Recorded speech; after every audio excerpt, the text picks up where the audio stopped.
use rudder to prevent the nose from coming, and we just moved sideways back onto the center line. I'm Jason Miller, a full-time professional flight instructor. On the Finer Points channel, you can join me as I bring you tips and tricks that I've learned from 20 years on the flight line.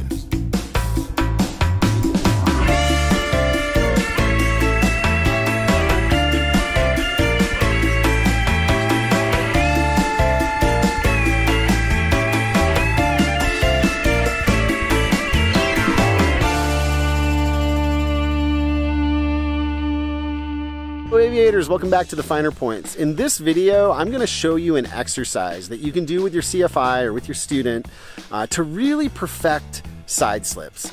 Now, I always call side slips and forward slips fraternal twins, right? They're very similar, but also quite different. They are both cross-controlled maneuvers. That is, you will have left aileron and right rudder, or right aileron and left rudder, which is not typically the way you fly. Typically you fly in a coordinated way, but in this case you cross control for two very different purposes. In a forward slip, as we described, the flight path continues to be forward, and these are used to show a lot of the fuselage, to create a lot of form drag to the relative wind to increase your rate of descent without increasing your airspeed. So in a forward slip, you simply go rudder all the way to the floor and then enough aileron to keep flying in a straight path, right? Those are the easy ones. The side slips, however, are much more subtle. In this case, you want to point the ailerons, bank in the direction you want the airplane to move, and use just enough rudder to prevent the nose from following.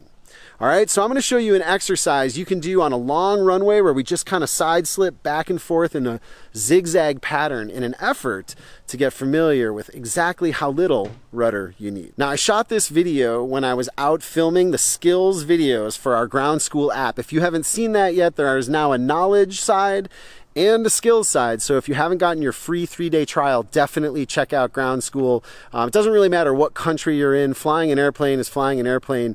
So check it out. I'm sure you're going to see stuff in there that you've never heard before, including this exercise that I'm about to show you. So check it out. All right, you guys, now let's take a look at a side slip, which is much more subtle. A side slip is used for precision alignment over the runway. Like, you're right of the center line and you want to move left 3 feet, or you want to land in a crosswind, right? So you kind of have to be going upwind into the wind to stay stationary over the ground, if you will, right?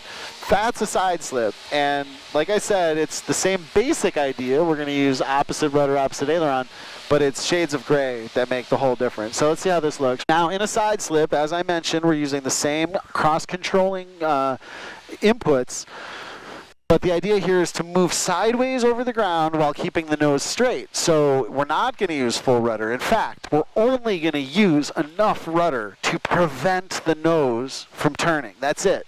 That's how I want you to think about it. In a side slip, I want you to point the ailerons the way you want the airplane to go and use the rudder, opposite rudder, to prevent the nose from following. And if you do that, the airplane will move sideways. I don't normally fly my approaches like this, but I want to make a point to you about side slips, all right? So I'm going to line up with the right side of the runway. In the flare, I'm going to move it onto the center line.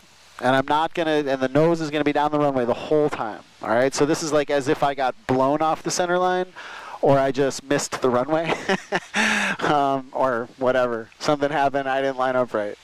So I'm going to show you how you can have this kind of precision lateral control, even right there in the flare while you're flaring, right? So let's say right about here, my aiming point goes away and I go to flare the airplane. Remember, point the ailerons the way you want it to go, use rudder to prevent the nose from coming, and we just moved sideways back onto the center line. Boom, right there. See that? And you can do that at any point. So you want to just constantly fight for the center line. All right, here I'll show you an exercise you can do on a low approach that'll help you perfect what I just showed you. All right, so we're going to look at a low approach drift exercise that you can use to start to get a good feel for side slips. And the exercise is a low approach where you just kind of zigzag along the runway, really working to keep your nose straight down the runway and be subtle with the rudders. The only challenging part about this drill that I'm going to show you here is it's sometimes not easy to tell. Like, you can't get low enough to really see the effect I'm talking about, and your nose can be a little crooked and it's difficult to see. So I would think of this as very, you know, like when you're just learning, just starting, start here. And as you get more comfortable, though, you're going to need to take it through to an actual landing. All right, so here, this is going to be a low approach. Remember, we're doing drift exercises. I'm going to keep the flaps at 20 because I don't want too much form drag down here this low to the ground, especially in an airplane with a lower power engine like this one. But this is the basic idea. We're going to do the same thing we did last time. Intentionally line up with the right side of the runway and try to side slip all the way down the runway. So first slip all the way over to the left, then back to the right, then to the left. Just trying to keep our nose straight down the runway.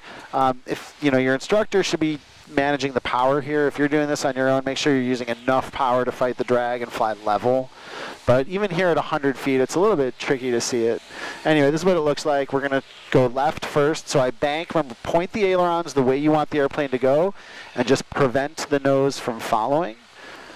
Good. So you're just trying to work on keeping the nose straight down the runway and then back to the right. Again, preventing the nose from following. And the airplane just goes sideways. That's why they call it a side slip, right? And this is how you develop precision lateral control. The same inputs as a forward slip, but not the same effect. Not at all. Not by a long shot. All right. And then you go around, full power, flaps 10, and wait for your 200 feet, positive rate of climb, more than 60 knots, and the rest of the flaps can come up.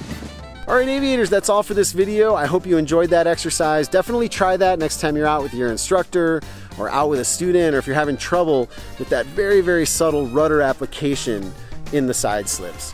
A huge thanks to the sponsors. Remember, when you renew your AOPA membership, to select Pilot Protection Services. Also, check out Patreon for tons of bonus content, including Hangouts with me once a month. The next one is a week from Friday. And we do kind of, you know, Zoom call Hangouts. You can bring your flight training questions and stuff like that. So that support is critical, and there's lots of extra content there to check out. Also, we have a free gift video at learnthefinerpoints.com. If you haven't seen that, definitely come get it. A huge thanks to you, the best fans on the internet, for watching this video. Please hit the like button, subscribe to the channel, hit the alert bell, share far and wide with your friends. But most importantly, until next time, be safe, fly your best.